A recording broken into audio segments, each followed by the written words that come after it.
Adam, the White Hair Master. Season 2. Episode 19. I thought that Adam's body would be crushed by the terrifying attack of the demon, but that was not the case. By the time Adam started to open his eyes, the darkness in front of him was gone. Slowly, everything around him brightened. Adam knew that he was out of the hallucination. After waking up, Adam saw Sarah's grandfather, who was now looking at him and smiling. According to Sarah's grandfather, the two fell into the mage's hallucination, but he could get out first.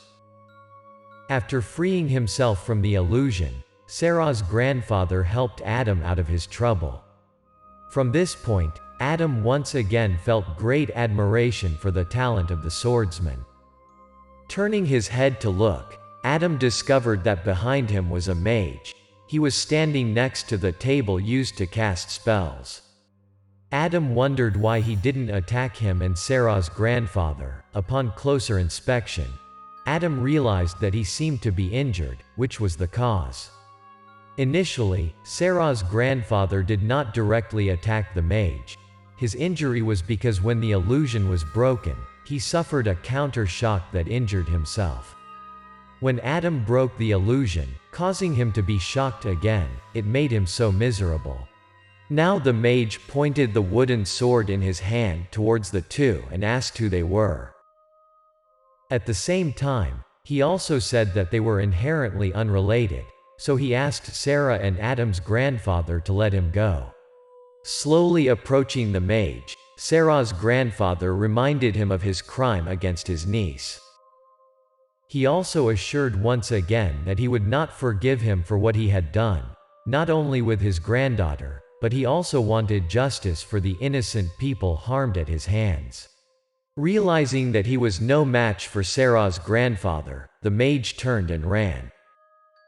But he did not know that, if Sarah's grandfather was here, how could he escape? As soon as the mage ran a few steps, the dagger in Sarah's grandfather's hand was hurled, precisely severing the tendons of his leg. Thinking that he could escape, the mage did not expect Sarah's grandfather to have this trick. As he ran, the mage suddenly felt a sharp pain in his leg. He let out a scream of pain and fell down like a felled tree. When he began to perform witchcraft on innocent people, surely this evil mage did not think of today's results, or even thinking about it. He ignored it because he thought his ability could deal with anyone. At this point, he cried and begged for forgiveness from Sarah's grandfather, but it was too late. More than anyone, he knew the end he was about to face. Thinking that the situation was completely under control, Sarah's grandfather slowly approached the mage. At this moment, he suddenly pulled out a gun. Without hesitation, he aimed directly at Sarah's grandfather and opened fire. It seems that up until now, he still hasn't shown any remorse for what he's done. His tears so far were just fake.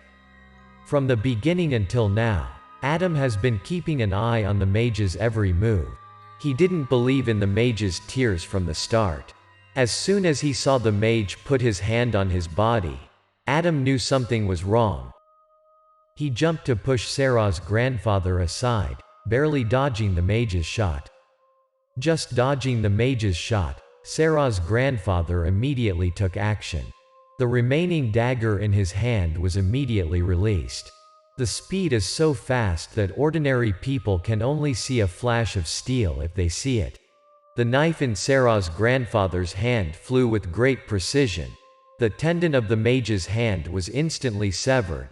The gun in his hand also fell to the ground. The mage still didn't give up his intention to protest. He jumped up to grab the gun, but it was too late. Sarah's grandfather came to him, bent down to pick up the knife lying on the ground. From this moment on, the two eyes of the mage seemed to be hypnotized, staring at the knife in Sarah's grandfather's hand. Without allowing the mage to speak another word, Sarah's grandfather had reached out and grabbed the wizard's head, with the knife in his hand also resting on his neck. The cold feeling from the knife on his neck made the mage not dare to move, because with just a slight movement, the sharp knife made a cut in his neck. Just as Sarah's grandfather was about to kill, Adam in the back spoke up to stop him. Adam understood that this was somewhat disrespectful to Sarah's grandfather, but he couldn't let him do it.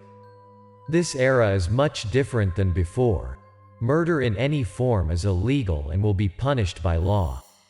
In addition, Adam said that severing the tendons of his legs had rendered the mage disabled. That was enough to punish him. One thing is for sure, if someone else spoke up, Sarah's grandfather probably wouldn't listen. But as someone he held in high esteem, Sarah's grandfather accepted what Adam had just said. Adam also added that Sarah must be apprehensive about them right now, so Adam told him to go back to find Sarah. But it seems that the anger in Sarah's grandfather has not yet dissipated so quickly. He had only taken a few steps when he turned around, the knife in his hand also aimed in the direction the mage had launched. This action of Sarah's grandfather surprised Adam. Even if he wanted to stop it, it was too late. But when he looked back at the mage, Adam immediately breathed a sigh of relief. The destination of the knife was indeed the mage, but it was a bit further from his crotch. As he turned to leave, Sarah's grandfather spoke his warning. Accordingly, from now on, he would monitor his every move. If he repents and does many good deeds, Sarah's grandfather will forgive him. If not, no matter where he hides, Grandpa Sarah will find and destroy him. Adam then went over and pulled out the knife that was stuck in the ground and handed it to Sarah's grandfather. He didn't want it to be contaminated with the mage's urine. On the way back out, Adam praised Sarah's grandfather's skills. According to him, it's really not easy for young people like him to learn those skills, and it will take a lot of time.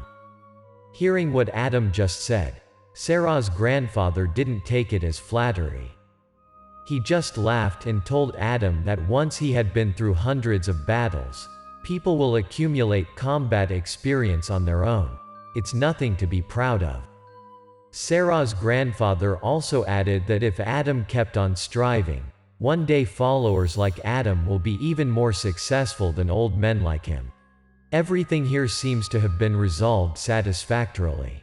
Sarah's grandfather immediately suggested that Adam find a restaurant to eat at. He has not eaten since yesterday.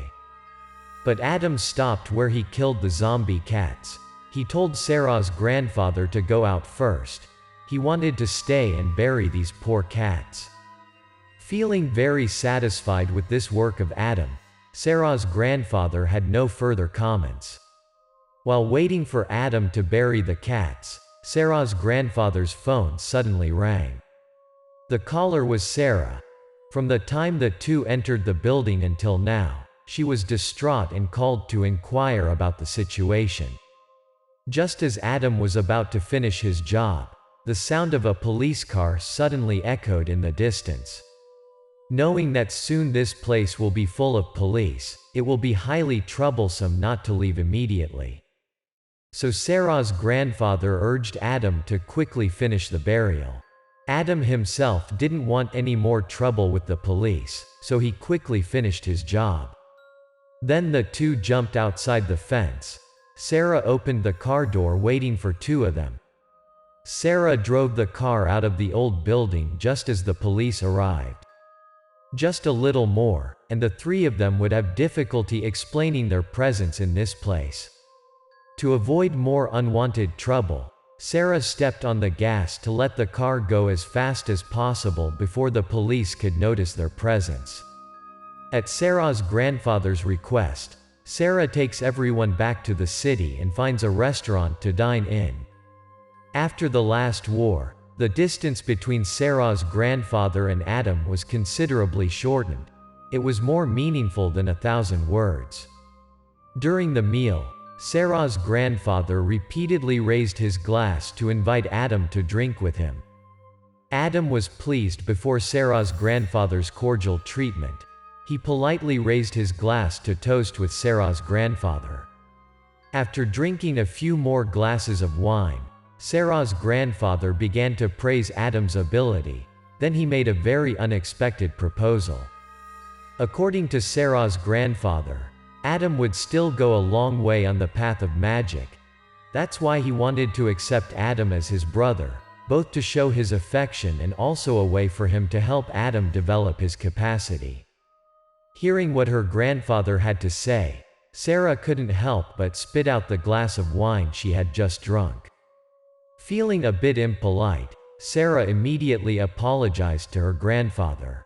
But it was confirmed that her grandfather's suggestion just now surprised her. If Adam accepted this offer, he would be equal to her grandfather, and she wouldn't know what to call Adam. Sarah was very nervous waiting for Adam's decision. At this time, Adam was also very confused by this suggestion of Sarah's grandfather. Luckily, at this moment Sarah's phone started ringing. It seems that someone else is having trouble related to spiritual problems. They call Sarah for help.